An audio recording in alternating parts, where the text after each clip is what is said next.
Salut à tous, un petit article concernant la voiture électrique sur clubic.com. Donc Clubic, hein, c'est plutôt en général l'informatique et tout, mais ils ont aussi des sections transport électrique donc.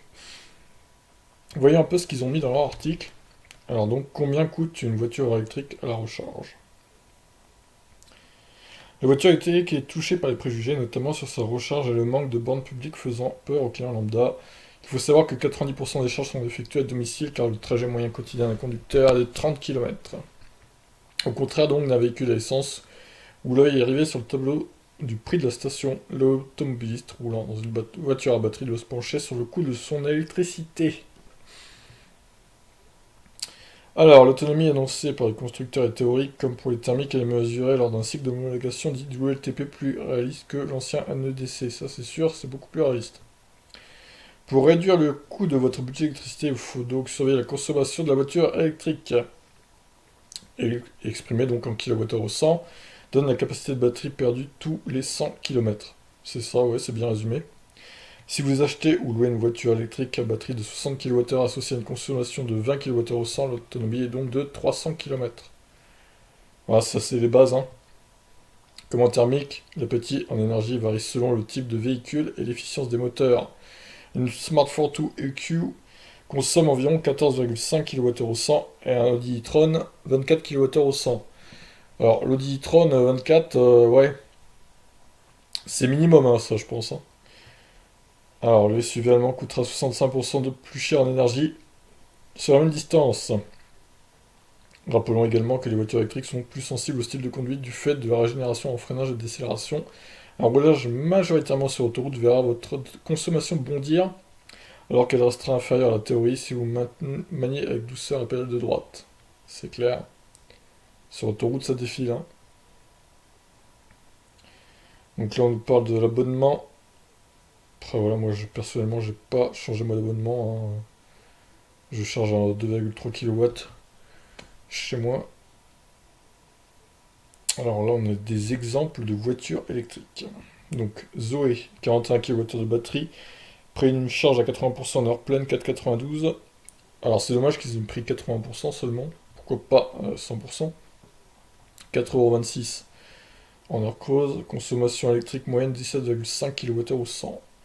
Putain la vache, la conso moyenne, je trouve un peu élevée quand même. Nissan Leaf et Leaf i+.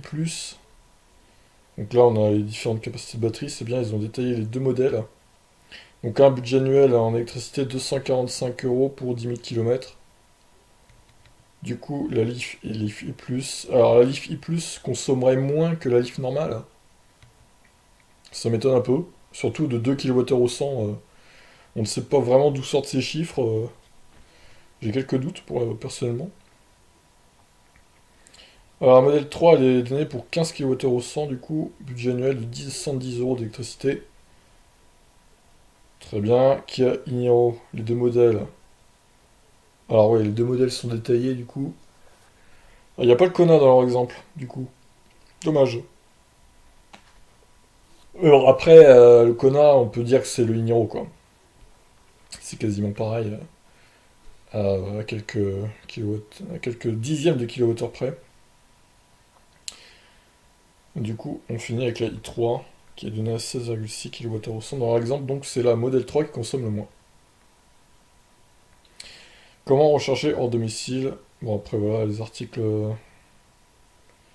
Bon, après, ça se termine du coup.